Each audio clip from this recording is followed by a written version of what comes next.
All right, we're live. It's Monday.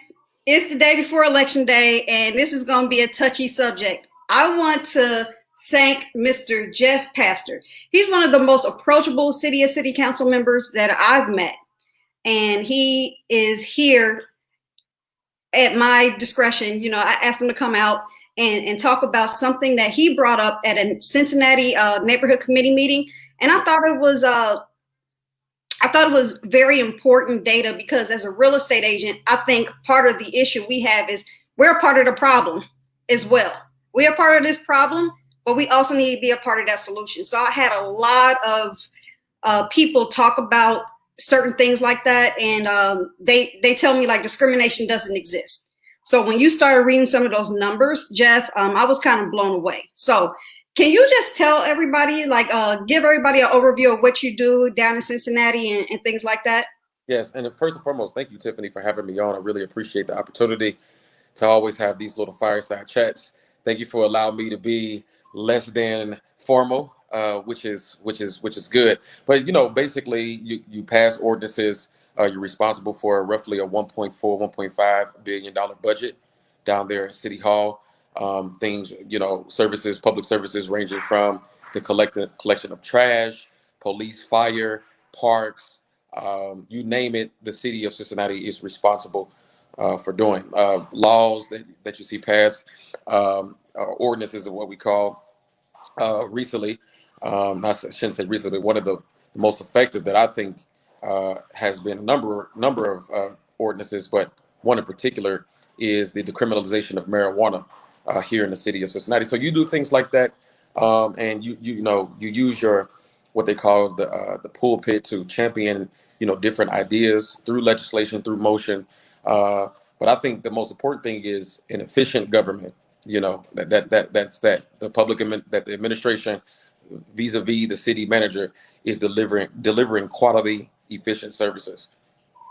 That's awesome. Like I said before, you're very approachable. I haven't had a lot of access to other city council members, and except like I actually do not live in the city of Cincinnati anymore. I live in the city of Forest Park, but I'm in Hamilton County. But you know how that goes.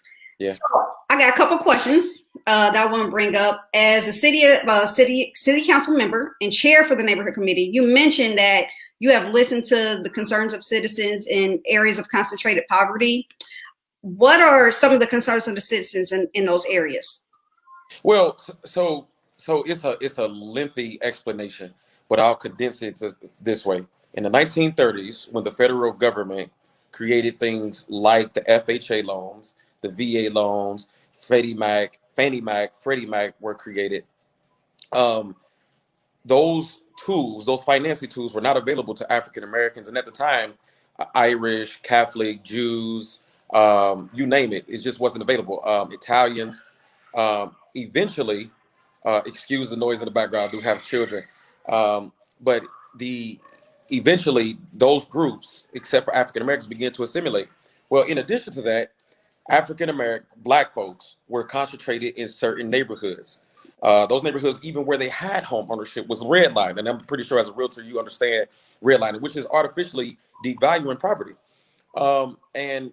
And to add insult to injury, you had the urban renewal, which was basically, in my opinion, just the destruction of African American enclaves that they meaning the powers that be, relegated folks to live. So when you had 71 and 75 intersecting through communities, they were largely, if not mostly or predominantly, African American communities, but all were working class communities, which encompass blacks, whites, Italians, etc. And this didn't change because of the 1968 or the Fair Housing Act. Right. It was supposed to, Title VIII was supposed to undo historical patterns of racism. And these patterns were in what they like to call the inner city urban core, whatever term you want to use. Here in the city of Cincinnati, that's West End. Kenyon Bars being torn down for Queensgate, 71, 75, Liberty Street, predominantly German, working class, working poor folks. And then you see the widening of Liberty Street to what basically amounts to be a huge, huge highway. And in other parts, Evanston, just where African Americans live. And so what historically, this has always been an issue. We tried to address the issue. We had, and let me caveat here. Remember the high-rise Laura homes here in the city of Cincinnati, Cabrini Green in Chicago, and those who care to chronicle this histories. Richard Rothstein, the Color of Law, does a fantastic job of detailing the history here in this city. But anyways, you get all of this, all of this culminates into the 1968 Title VIII, and it's supposed to undo historical patterns of racism. We know that there's really no difference between 1968 and 2020 as it relates to the city of Cincinnati. Black folks still largely live with Black folks.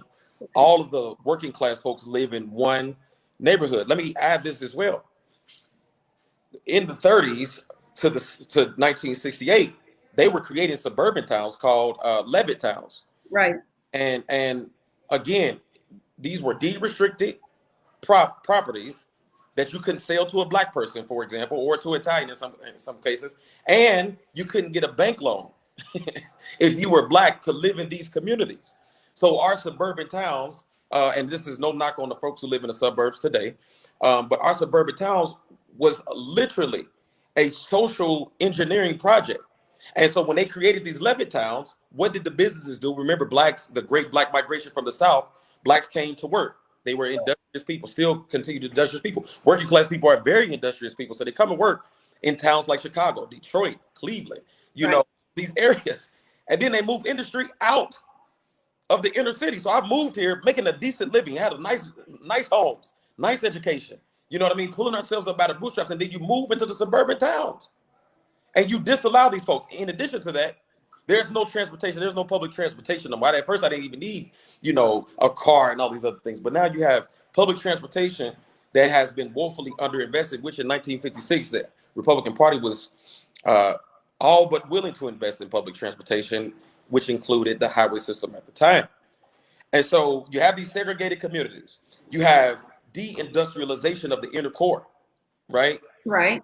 And you you have uprisings, and then all hell just breaks loose. You just start seeing the decline of quote unquote the inner city just take a toll, and then you police those folks. So we have segregated housing from 30s to the 60s. In the 60s, we have uprisings, we have more policing, we have the artificial devaluing from the 30s to the 60s of African American properties. And then in addition to that, subprime mortgages, subprime loans, and all of these things. And it's so much to talk about. It's so much to unpack. Let me just end it here. We are measured, right? We are measured every 5-year consolidated plan. We have to have a housing assessment. 7 years ago, we were ranked segregated on a dissimilarity index. Today, we are highly segregated. There are these areas called recaps, racially, ethnically concentrated areas of poverty. In Hamilton County, all of the recaps, no recaps in the county, all of the recaps are located in the city of Cincinnati. In those recaps where there's public housing, 94% of those who live in public housing are Black. 94%, that amounts to about 55,000 people who live in these recap areas are Black. The Title VIII, or Fair Housing Act, 1968, was supposed to undo these historical patterns of racism. Let me add this too. What are the barriers to integrating, quote unquote, housing? Port is very clear. White people. Very, very damning evidence that says white people in principle are okay with living, housing integration, and living next to Black folks. But the actions are totally different. When you begin to see 30% of African Americans in one neighborhood, according to this survey, white folks begin to feel uncomfortable. Right. Also, in this report or in this study, it suggests that a Black family making $50,000 a year is just as segregated, it's just as highly segregated as an Asian or Hispanic making $2,500 a year. That should go to tell you that you can have all of the laws you want, and you got to read the book Richard Rothstein. There are ways to circumnavigate the laws. There are ways to make sure that integration doesn't happen. There's ways to make sure that Black folks and white folks and Asians and Hispanics don't live together. On paper, it just doesn't happen. And so, how do we, as lawmakers? How do we as professionals such as yourself allow these segregated communities to go on? And it'll be okay if these segregated communities were, in my opinion, fair, equal. Equal, right? Yes, you didn't have a highly concentrated areas of poverty. If you had a low income housing project in West End, you had a low income housing project in Hyde Park and Mount Lookout, and you just spread it, the folks as it's supposed to do, because we look at our neighbors and say, hey, they're doing well. It gives me some aspiration. This has been proven, which is one of the reasons why I believe that I believe that poverty is created, right? Poverty is engineered. You spread out folks, you let people live where they want to live. I have no problems with that. But when you begin to put all of the social service agencies in African American neighborhoods and poor white neighborhoods, West End, Lower Price Hill, West Price Hill, East Price Hill, I have a problem with that. And you got people, who want to buy homes in these areas. So two things need to happen. Number one, you need to deconcentrate poverty. That's number one, by going to building these opportunity neighborhoods and maybe convincing our brothers and sisters of a different class that we're not talking about just low income housing. We're talking about maybe potentially affordable home ownership, Right. or true affordable housing, not just low income housing. And number two, building market rate housing in these areas of concentrated poverty. In the West End, you got 90+% of properties that are deed restricted affordable low income housing, where only Black people, 94% of those who live in these public housing projects are Black. That's segregation. Right.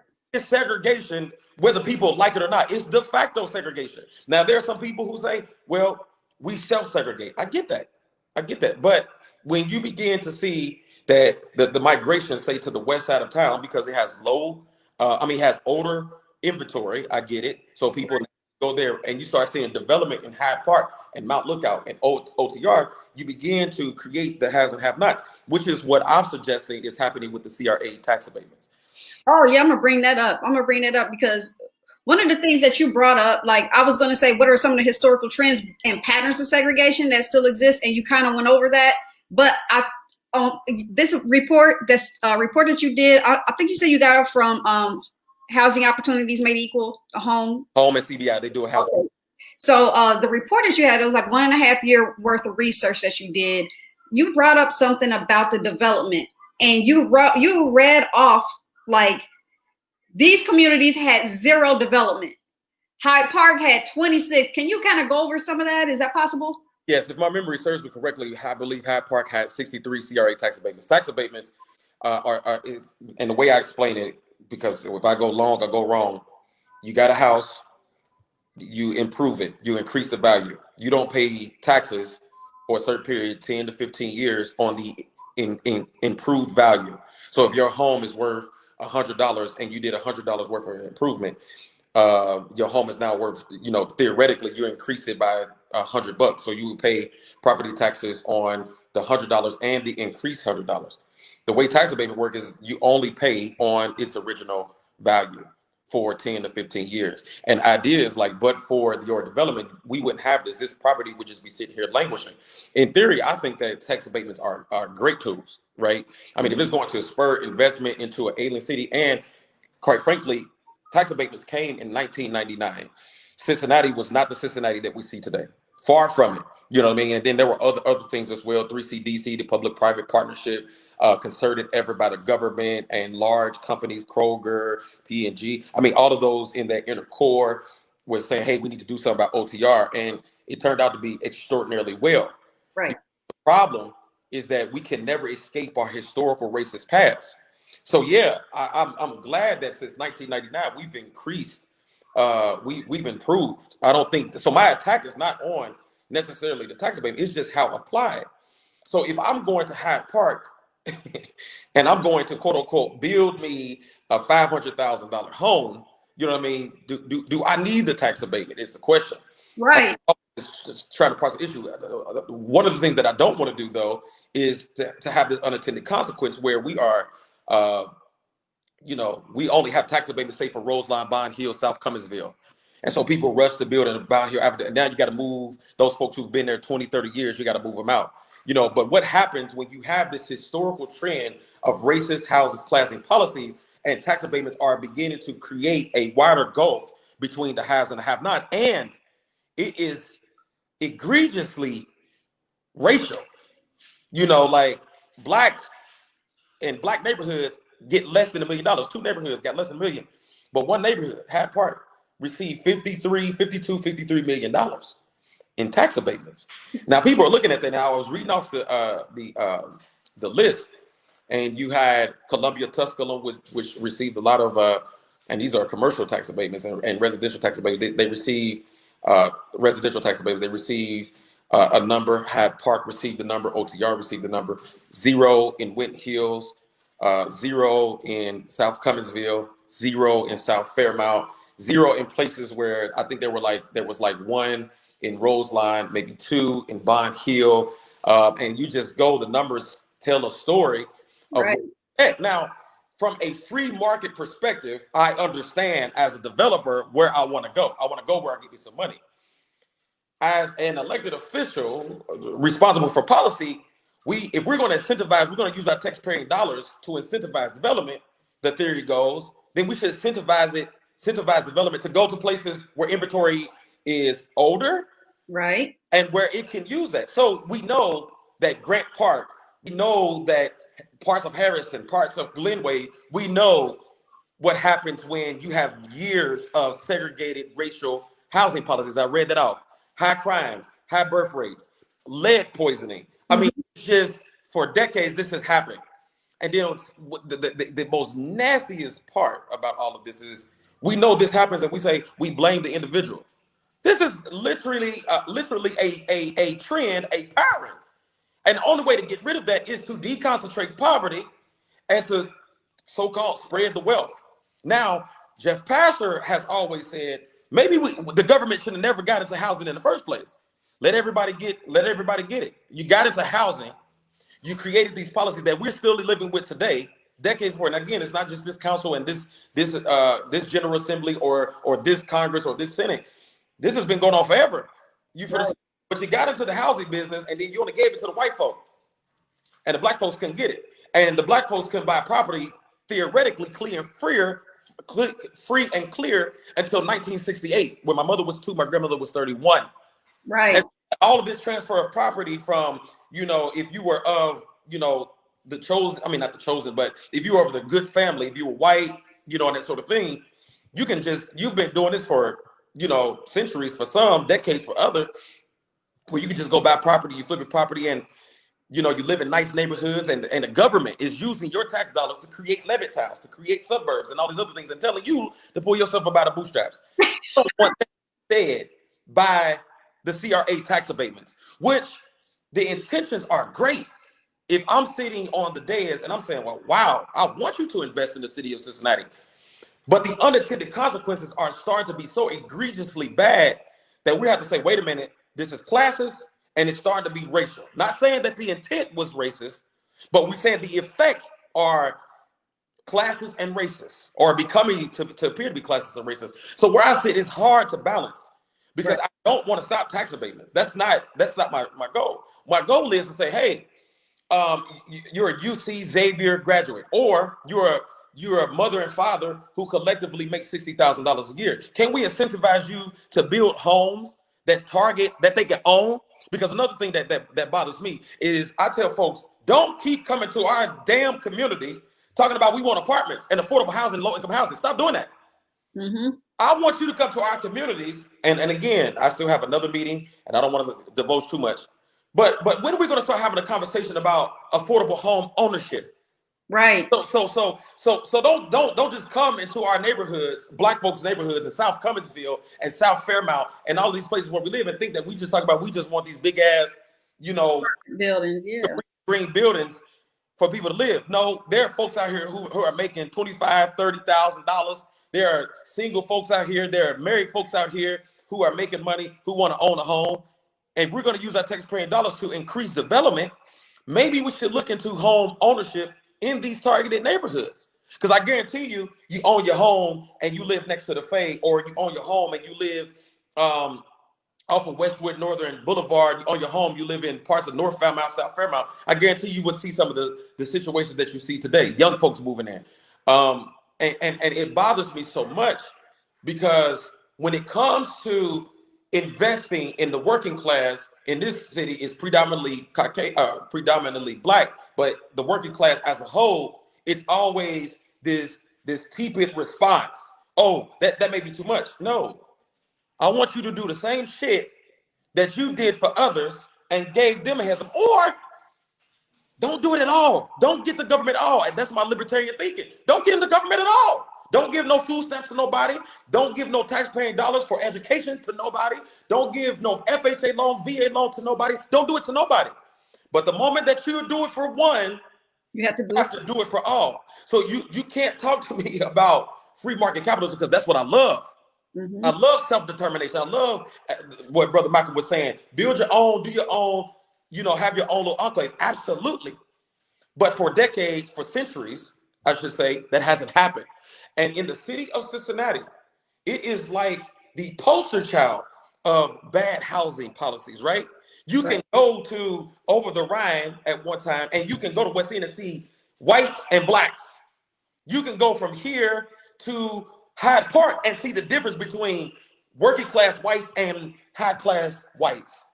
It's Cincinnati, and it's all throughout the books. How to Kill a City, Richard Rothstein's work, White Working Class by John C. Williams. Cincinnati is through all of that. It is like the best example of everything wrong with governmental policies. Now, what has happened is we haven't invested in the working class. We just said, let's just police them. So now you send the police officers into an already toxic situation, and you exacerbate the problem because that's easier. Lock them up, make some money off of them. We need corrections officers, we need police officers.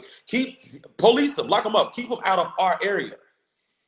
The idea, though, if you are on both sides of the aisle, and I have my misgivings both, because both parties, by the way, have perpetuated this, right? My issue is, but we're pro-life. We are fucking pro-life. And your response is to police, to lock up, send them back, and do it over and over and over again, and justify the spending of your taxpayer dollars. Well, I pose the question. Those police officers have families and they want to get back home safely too, both black and white. Right. Stop putting them in these fucking situations when your policies can change this today. We don't need another policy study. We don't need another commission. We don't need none of that shit. We already have it.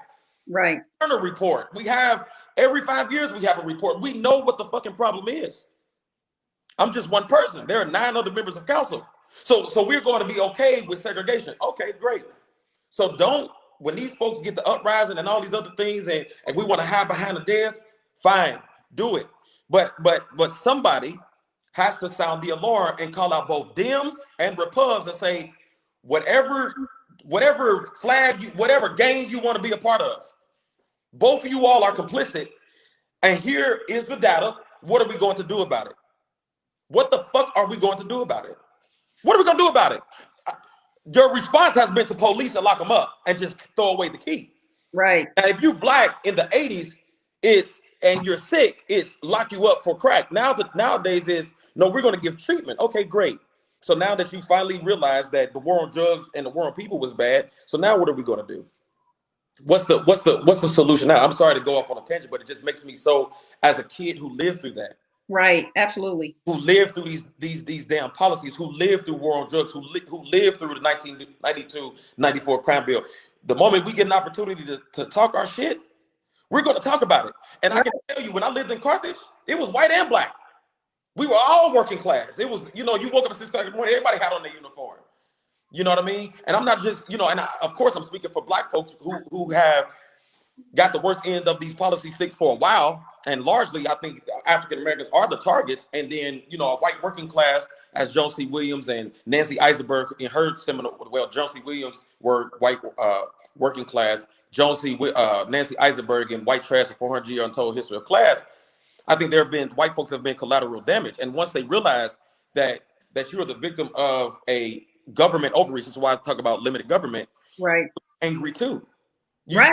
You don't use, I pay taxes too. You don't use my tax dollars to go build some damn suburbs and use my taxpaying dollars to give breaks to this business and that business and this lobbyist and that lobbyist, and then tell me to pull myself up by the bootstraps. You don't piss on me and call it rain. Right. And for decades, centuries for us, but for decades for a lot of us, this has been the response. And so, are we supposed to sit down and have another damn study? And all of these babies who begin to be started to feel like feeder for jail and prison and your remedial work, and they have to live over there, and they when you serve about latte, you live in Lower Price Hill and West End. You can't live over here in the opportunity neighborhoods, or you live in Detroit. You don't live in Dearborn. Right.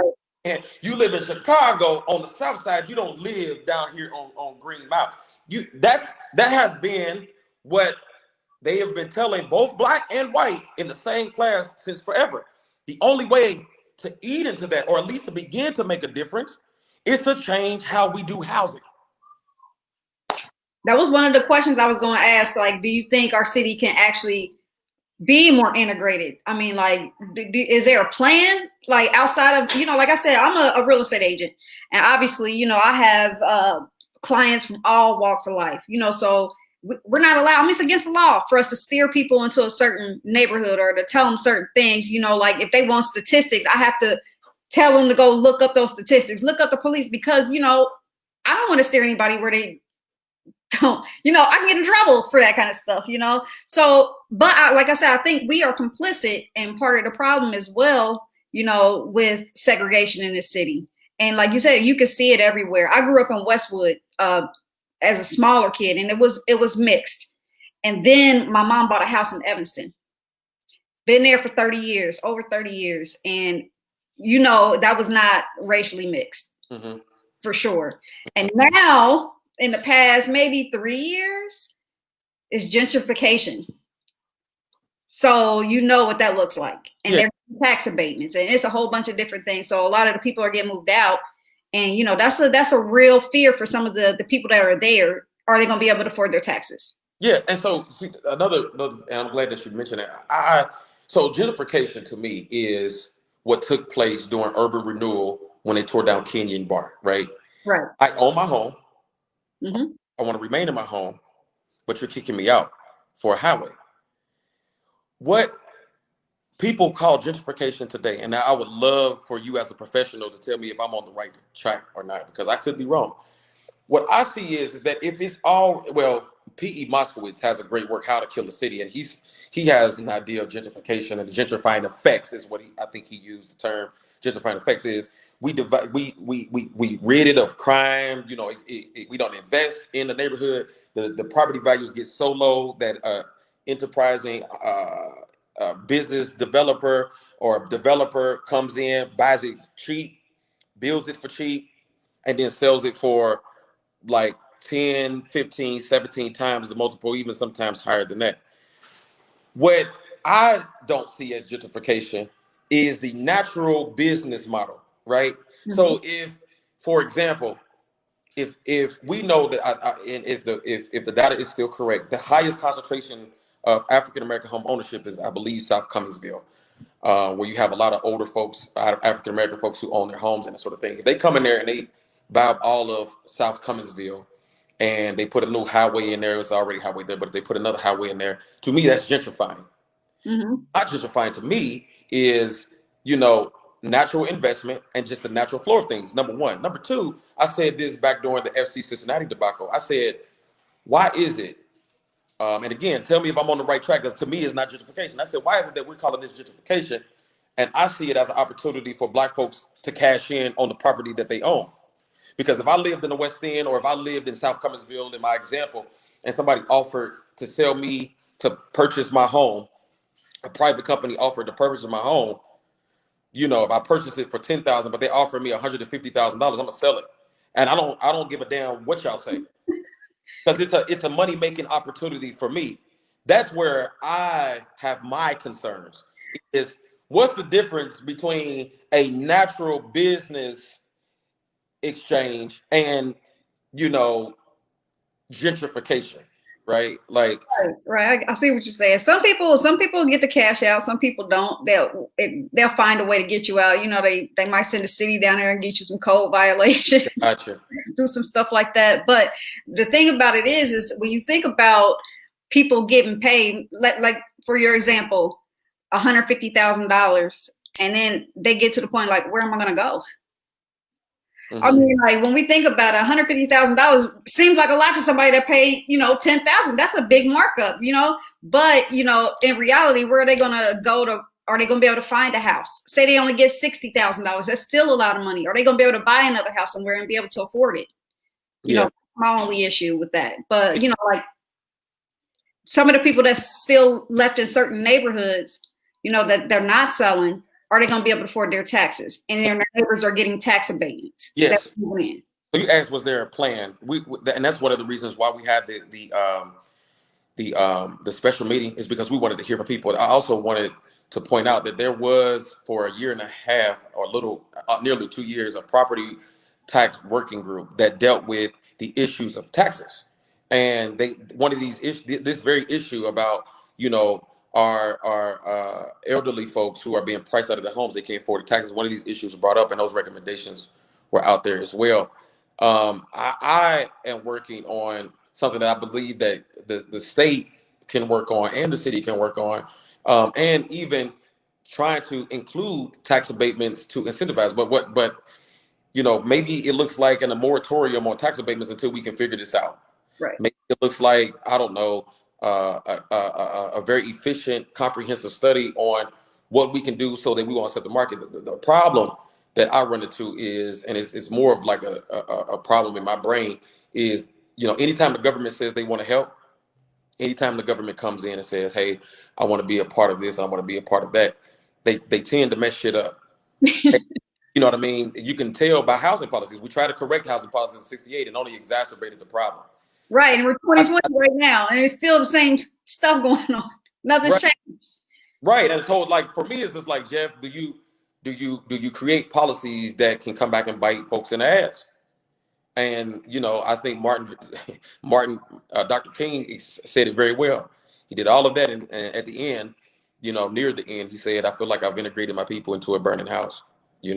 And I'm not saying that there was bad integration was wrong or anything like that. What I'm suggesting is, maybe the focus should be on, equity, and maybe the focus should be on how do we get these neighborhoods developed? How do we do that? Reverend Lynch was saying development without displacement. How do we do that? Or do we just need all-out integration that the 1968 Title VIII Housing Act was supposed to do? And I think that goes back to like with your development. When I talk to developers, they say they can't afford to build affordable housing. That's right. So that's right. Something we can, the city of Cincinnati can do to help the developers create affordable, help them give them incentive to create some affordable housing, because they're telling me like I can't afford to build a house for less than $150,000. They would be correct. And I'm so glad that you brought that up, because I was just talking to Councilmember Kearney, and I said that we are conflating our standards with quality.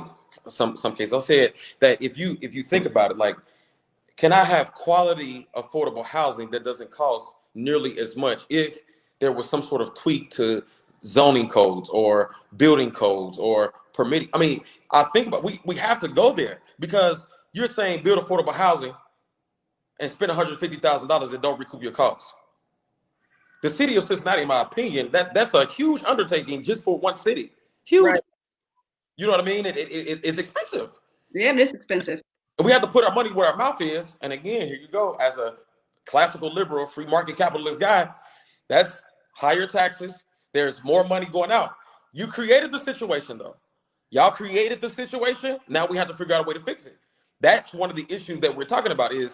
It's not, I mean, we're talking about hundreds, if not billions of dollars, you know what I mean, that we would need to spend if we wanted the type of quality housing that these folks are out here ballyhooing. And that's the problem. Like people know that, and so they don't. There's some studies that are done out there, I think in Great Britain, where they're saying like, look, we're going to stop building housing like the housing that you see today. And I don't even think they're doing it, but it was proposed. I'm sure to go back and read the article, but they were saying like, how about we just build 3-bedroom, 2-bath homes in some areas and then give it to them? Because the hundreds of billions of dollars that we're spending and we spent since 1968 or since 1930s in affordable housing, we can literally buy everybody a house and say Oh, you live there. You feel what I'm saying? You get Section 8 vouchers anyway. You know what I mean? You're spending hundreds of billions of dollars in housing anyway. How about you just build it and you own it? You know, and that's your house. You know, and you sell it, and it's part of the free market. It's part of all of the other things. I don't know. These are just theories. These are just ideas. But what I do know is that high crime, you know, high teenage birth, and a lot of other social ills, have negative health outcomes, right. have been occurring for decades. It's engineered. It is what it is. We have to undo those patterns. Okay. So let me ask this question for people out there that don't know, how do you apply for a tax abatement? That's a great question. So, and I'm glad some folks asked it because I had to go walk myself through the process. So I said I want to act as if I'm going to apply for an abatement. What I do, there's an application. I think there's a $250 fee that I learned. You can contact Rory Hackworth down at City, the Department of Community and Economic Development, and you have to provide permits if you had to pull permits if you were doing remodeling. And the idea, according to Roy, is they're looking for things that you have done to your house that theoretically improves the value. A new roof. Um, you know, you did a huge remodeling project in your bathroom or your kitchen, and it's increasing the value. You get an abatement again on the increased value. So if you did $100,000 worth of work, and the county and the city determines that it is indeed $100,000 worth of increased value, you get that tax abatement on increased value. So if your house is worth, your assessed value is $100,000, and Mhm. you've improved it, and you're up for reassessment, and you improve your property value has improved from 100,000 to 200,000. If you didn't have an abatement, you're going to pay the increased taxes. But if you Right. have an abatement of $100,000, you only pay it on the original assessed value. And so you go and you apply, you get an application, you provide all of the necessary paperwork. You return that back into the city. The city sends that to the auditor.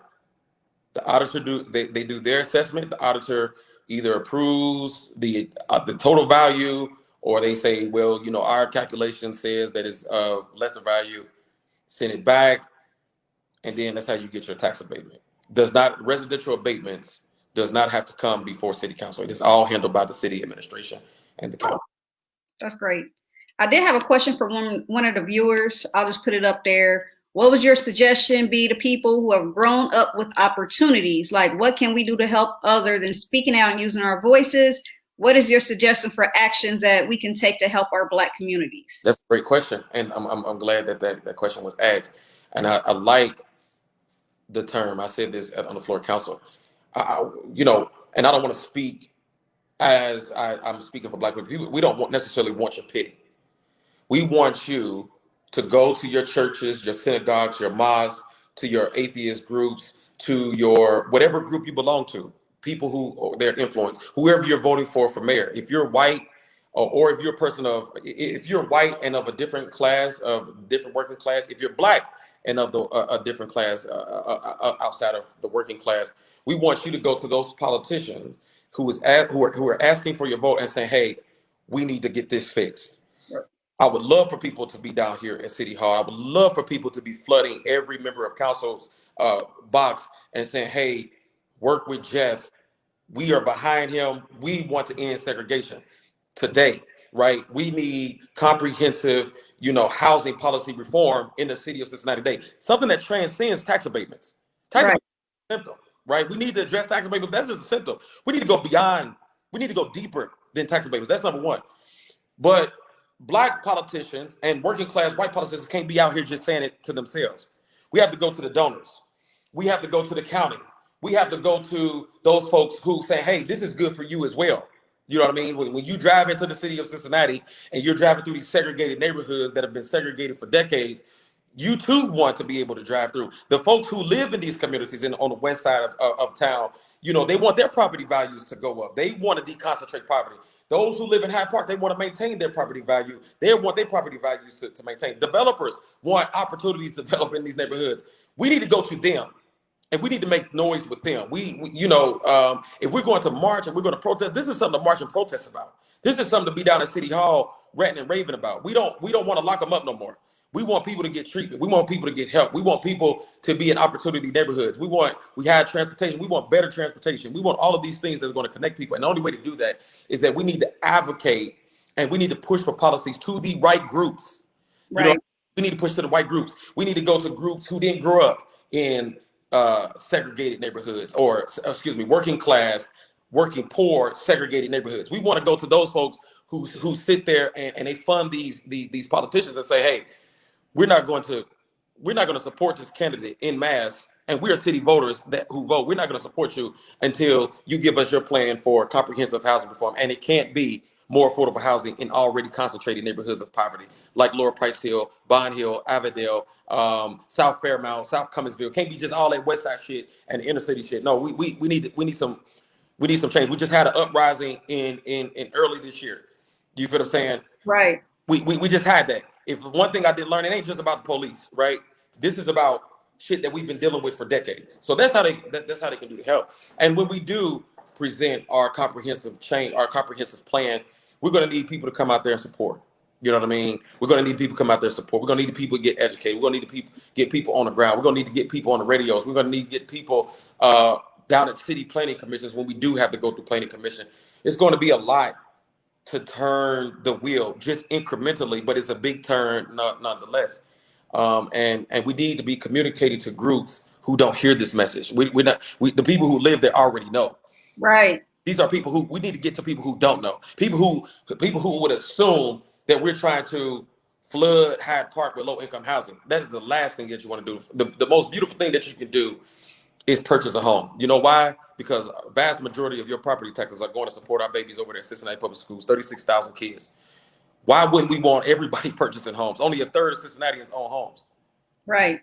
Only a third. So you got 33%, 33 to I think 35% of people who own homes here in the city of Cincinnati paying property taxes. Then you got the folks who own apartments and they paying property taxes to our school system, that's a different conversation for a different day because I don't think that should be that way. But why wouldn't I want more blacks and whites and of the working class to buy homes? Absolutely, absolutely. We want you in the game, but we have to do something different. We have to do something different. That's great. I have one more question from a viewer. Regis Solomon says, why not waive property taxes in these specific areas for a certain period of time after purchase? That's that would be, that's a tax abatement, right? That would be that's kind of like a tax abatement. Is there a tax like you don't pay taxes and that sort of thing? I don't necessarily know. We also got to remember the backdrop of all of this, and I think the Cincinnati Federation of Teachers President Julie Sellers and others would appreciate that. Unfortunately, until things change at the state level, you need property taxes. Because it literally is the lifeblood for Cincinnati public schools. And I think Auditor Dusty Rose, he makes a good point to say, you got all these tax abated properties, that literally, if you purchase a home and you paid all the full property taxes, it would drive a lot more money into the county and the city coffers and to Cincinnati public schools. But as it relates to, and at least until folks catch up, those are things that have been talked about, and people are taking it seriously and say, hey, I think there's part of the suggestion in the federal lawsuit that the city is under. Now I can't talk too much about the lawsuit, but if my memory serves me correctly, that some groups out there have suggested that Black people specifically don't pay property taxes for a period of time until they catch up. And that's literally a suggestion out there. It's kind of like a reparations deal, right? So they suggest that, right? That you don't pay property taxes is all. What I'm interested in is I'm interested in longer term solutions, right? It's on that if people were to adopt the idea that Black people in the city don't pay property taxes on current property and newly purchased property, how long does that last? How long does that, whatever. What I would like to do is I would like to see if Jeff Passer had it this way, I think that we would have never been in this situation in the 30s. We would have never been in this situation because when government gets in, anytime the government gets in, we see what happens. The Japanese internment camps, We saw what happened with slavery. We saw what happened when they got into education with the 1954 Brown versus the Board of Education, and how people, the great white flight to the suburbs, and had their own education system. Every time the government gets into some shit, it always messes it up. So, you know, so I'm here saying that we need policy to fix policy or whatever like that. But I'm saying that with great trepidation. I'm saying that with great trepidation and saying, hey, we don't have a good track record for this, but let's try it. Is what I'm saying. So yeah. So if anybody wants to help and support you and follow you on this journey, when is your next neighborhood committee meeting like that we can attend as citizens? We're planning for sometime in December, certainly before Christmas, the Christmas break. What I would like to do next is, we've heard from the community, and we always can hear from the community. Again, I don't think it's just a cutoff. But what I would like to do is get some experts in and have them walk us through, you know, the history, the policy, and what they recommend. I mean, they have some recommendations. The housing assessment, they have some recommendations. Quite frankly, I don't think those suggestions go far enough, because you no one wants to admit this, and I just try to keep it just keep it real with everyone. There's not too much you're gonna do to convince somebody to build low income housing or or affordable housing next to me, black, white, or indifferent, right? If you live in Hyde Park and you black, Asian, or Hispanic, you know what I mean? Would you be okay with somebody saying, hey, here's a plot of land, build some affordable housing? And the answer is, the history suggests, the data suggests no. Right. Especially if you're white. It's Right. a resounding no. How do you change that? And so what they do is to say, hey, we need to improve the current stock that we have, but we've been doing that.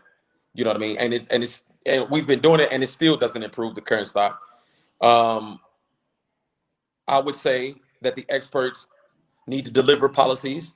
I have an idea. I have a draft working. I'm sitting on it because I want to make sure that this time, because it's something that I think is so important, that I'm able to get at least 6 members of council to support, if not unanimous decision.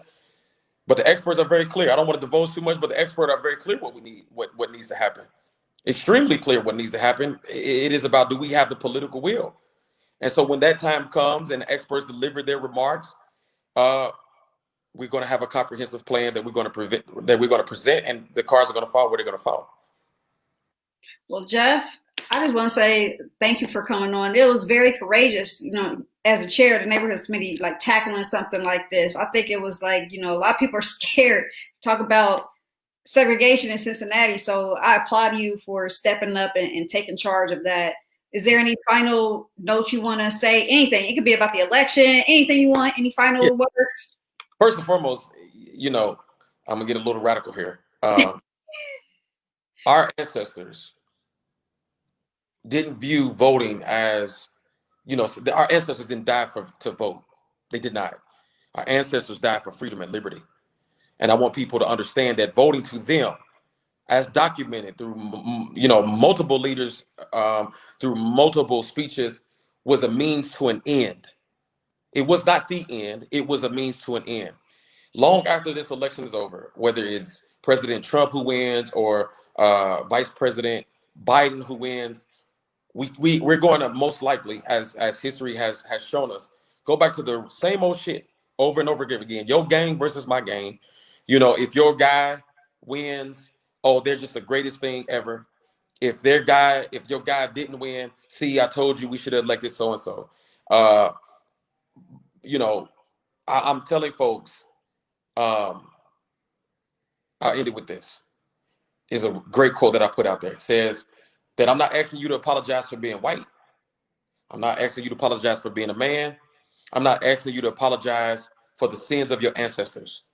I'm simply asking you to help me dismantle the oppressive systems that they built that you benefit from. Whether you're fucking Democrat, you're a fucking Republican, I don't give a damn what you are.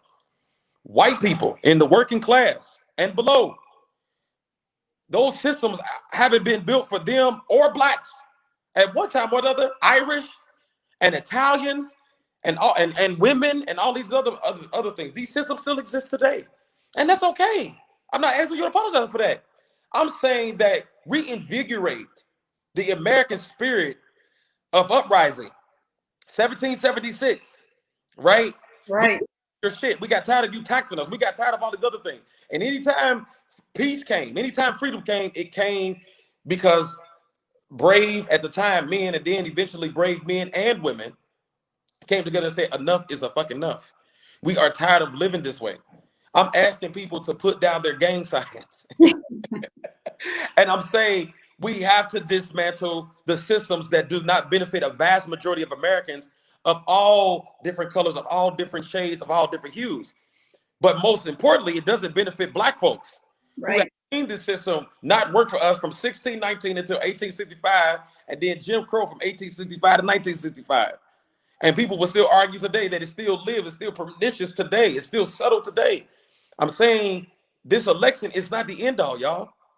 You know what I mean? There's still brothers and sisters who are in prison, who are being mistreated, who are being abused, who are coming back home and they got to wear the felony on their record for the rest of their lives. There are babies who are growing up in these segregated neighborhoods that every time a politician comes in and they whisper sweet nothings in your ear, you just all googly eyed and all this other stuff, and there's no demonstrable, there's no demonstrable change. Right. I'm saying that it is time for us to wake up. And as Malcolm X said, is that there needs to come a time where the Negro, is what he said, the so-called Negro is what he called it, has to be able to think independently. Right. And that for everybody. You feel what I'm saying? I've learned, Tiffanie, over the course of these 3 years, that this, and I know people get mad when I say this, and it's not to take away the struggle of, different marginalized groups, specifically African Americans or Blacks. But this issue is not Democrat, Republican. And I would even go further and say that the issue has been Black and white, is because that's what it is, to segregate those who got so much in common. Mm-hmm. The issue has, since Hammurabi, you know what I mean? Since the Hammurabi codes have always been the have versus the have-nots. Yeah. That's what it is. People can get mad all they want to. And the reason why I claim the banner of classical liberal and all these other things, because freedom and liberty just seems so good to me. I mean, it just seems like this greatest experience that we have here in America is just like, if you're going to offer me freedom, if you're going to tell me that we hold these truths to be self-evident, that all men are created equal and are endowed with a certain creator with certain unalienable rights, that just gets me all stirred up. Because the human, whatever hue you are, the sapient understands freedom. We understand liberty. And but it's a disconnect between your rhetoric and your reality. I can be free, but you can spy on me.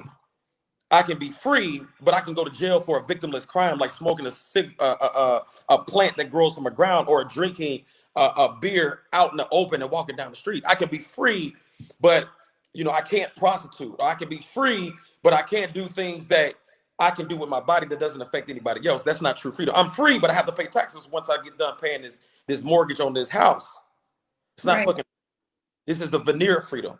And when we begin to put down our gang signs, and we begin to really open up our eyes, Tiffanie, we begin to see that we're not free, and we need to link up, like the Black Panthers tried to do, by the Mm-hmm. way, when they went out and made an effort to reach out to white folks and say, we with you too.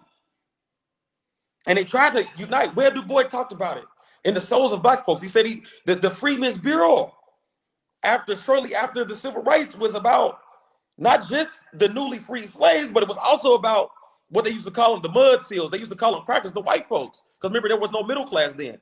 Free Right. for them as well. For everybody. We need to get that back. And we need people to understand that when I'm saying that Black Lives Matter, I am coming from centuries of oppression. And I need you to understand that Black Lives Matter. But I'm also saying this too, because when Blacks fight, all of you all benefit. LGBTQ, women, the Irish, the Italians, the Germans. When Blacks begin to fight, everybody benefits. So we're saying that we need to fight together, but you got to first understand we are together. And I'll end with this. LBJ said this as he was White Working Class by Joan C. Williams. Got to go read the book. And I'm Uh-huh. going to use the language that LBJ used. LBJ said, as he was riding through the hollers of Tennessee, there was a sign up that says, keep the niggers out, right? And he's driving. He turns to his body man, and he said, you see that sign there? The man looks at the sign. He says, as long as you can give the cracker an object to hate, like the nigger, you can pick their pockets. That's what LBJ said, out of his damn mouth. And what I'm saying is, y'all, is that either you're for freedom and liberty or you're not. If your freedom and liberty looks like an infringement on my freedom and liberty, that's not freedom and liberty at all. So I can't have, unfair, unequal segregationist policies, because that's not freedom and liberty for me. Right. If I'm for freedom and liberty, I'm for freedom and liberty for everybody else. I'm not for freedom and liberty when it's just the teachers union, and this is my little teacher union, and the teachers union is oppressing Black kids in the inner city. I can't be for freedom and liberty, and I love my police union, and the police is biased towards Blacks and working class whites in certain districts, and I'm like, oh yeah, but for no, no, no, no, no, no, no, no, no, no, no. That's not how it works. Freedom and liberty, it says teachers union, police union, fire union, ACLU, and any other union, Black and white. The moment your ass begin to infringe on my freedom is the moment that you lose me. Right. This country's not like that. This country is, if you do it, I'm gonna turn a blind eye. If you're beating prisoners in prison and you're throwing away the key and you just forgetting about it, I'm gonna turn a blind eye. Even though I'm going out here, going to church and going to synagogue and going to mosque every Sunday and saying I'm pro-life, I'm gonna forget about you. And I'm in prison for a victimless crime, but I love the corrections officer. We law and order. What's the name? If you for freedom and liberty and you know that the damn teachers union is doing this, but you know what? I love the teachers union and this and the other. No, if you know that the NAACP or whoever the fuck it is violating the principle of freedom and liberty, you as a human should stand up. And I can tell you that I've been a coward at times. I haven't always stood for freedom and liberty. I haven't always stood what's name, but I had an epiphany. You know what I mean? When a close loved one of mine died, I said, listen, I can keep playing the bullshit. Right. You feel what I'm saying? Or I can just really rise to the occasion and be who the fuck I am. Because when I die, right? I don't want to die a shell. So tomorrow, what are you voting for? If you're voting for freedom and liberty, if you're voting for whatever you vote for, you need to make sure that after that, you need to be the same way. You need to be the same damn way. That's it. Right. That was awesome. I can't wait to see what happens next with the neighborhood committee. So again, I want to just thank you for coming on, sharing some of the statistics, and letting the community know, like, hey, this is going on. I think a lot of people are shocked that they don't know that Cincinnati is still a really, really segregated city. Yep. And so I think it's important for us all to know in order for us to kind of change the climate of that. So thank you for having me on. I really appreciate it. This has been great. Absolutely. Thanks again, Jeff. Take care.